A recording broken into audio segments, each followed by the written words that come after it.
Widać wszystkie loga sponsorskie? Okej, dobra. No, dzisiaj nie mam królika, nie? Musiałby się taki erzac wymyśleć za tego królika, więc się tutaj go ustawił, nie? No jest misiek też, nie? No, ale co się wydarzyło, nie? No w ten weekend, że się pojechał na takie echte fest snowboardowe zawody, Soczi Snowboard Fest, pojechał, że się na Słowacja. No na takich echte snowboardowych zawodach to się trochę też tam baluje, więc że jak się trochę zabalował, trochę męczący był ten weekend. No ale że spotkał na Snowboard Festie Iztoka Sumaticza, czyli sędziego i chyba najsłynniejszego sędziego świata. Przyjechał prosto z Soczi, hop sędziował i slopestyle, i sędziował halfpipe i przyjechał się na Słowację posędziować właśnie ten Snowboard Fest. Razem żeśmy sędziowali. Dlaczego go że on jest najsłynniejszy? Bo wiecie, że slopestyle pobił rekord popularności i 500 milionów ludzi oglądało snowboardowy slopestyle na Igrzyskach Olimpijskich w Soczi, nie? Ale opatrzcie, co synek ma do powiedzenia. Próbował że z nim gadać trochę po śląsku, ale hop nie poradzi, nie? Więc musiał z nim gadać trochę w innym języku. Zobaczcie. How is it to judge when you know that 500 people are watching you? Well, to be honest, really honest, I was at Nanshan Open in China, a head judge, just in January, just before I went to Sochi, and they had some interviews with me. And a friend of mine who's the organizer there, he told me that the interview that I just gave is going to be viewed by 400 million people. So that was just 100 million people more. So I believe it looks like I'm used to that stuff. No, but just, you know, that's a joke. But yeah, I think it's good for the sport. I think it's good for the sport that 500 million people saw the slopestyle. That is the most viewed sport at the Olympics. It's good for our sport. Definitely, and you know, at the same time, it was a big pressure on us, you know, to put down the right scores and all. So. There were so much comments about judging, especially slopestyle men. Could you tell more about maybe three top runs of slopestyle men? Well, yeah. First of all, of course, there was a lot of comments, negative as the positive ones.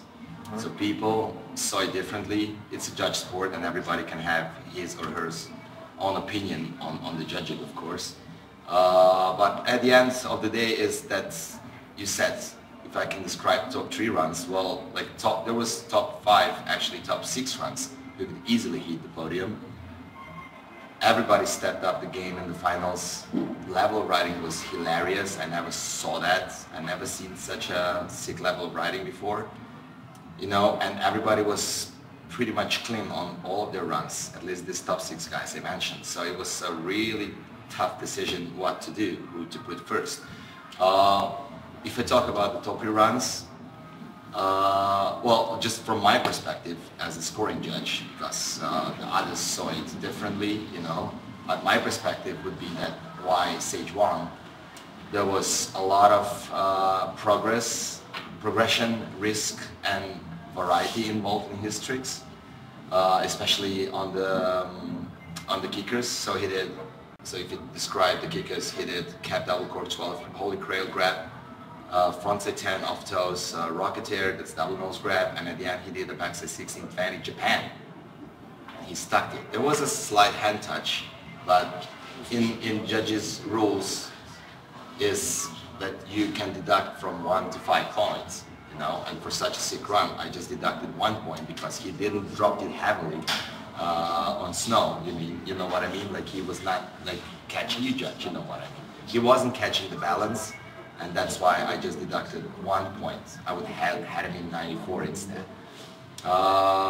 So yeah, like I said, the judging criteria is overall execution of the trick, amplitude, variety, trick difficulty, variety, progression, risk. Pretty much everybody had amplitude, difficulty of the tricks, and execution was flawless for pretty much everyone. But it's just that Sage was really progressive with just different approaches, different grabs, and I mean, he took that risk at the end that he was going for a backside 16 Japan, the trick we never seen before on the contests. So I think that was That was the thing that's why we put Sage first. I wanted also to ask you a question, more a lifestyle question.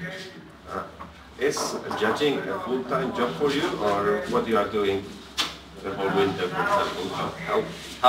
How does the life of Olympic judge looks like? This is one.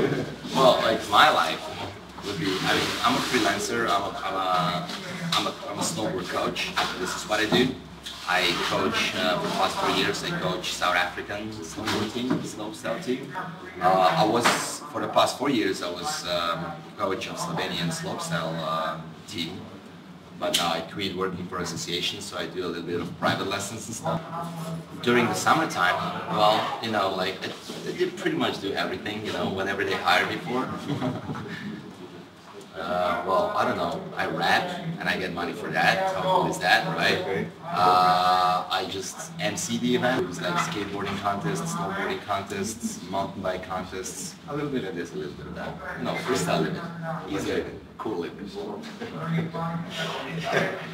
Actually wanted to ask why you are doing it, but I think you already answered just now. I mean, yeah, you know, I love freedom, right?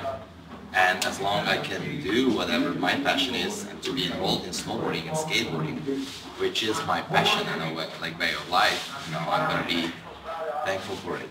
And I'm going to respect it and love it. Okay. Could you just, you are a rapper, you are an MC. Could you freestyle rap something? I cannot freestyle, I can drop down my song if you want to. If this is okay with you, can I? Okay, sweet. Okay? Ready? Yeah.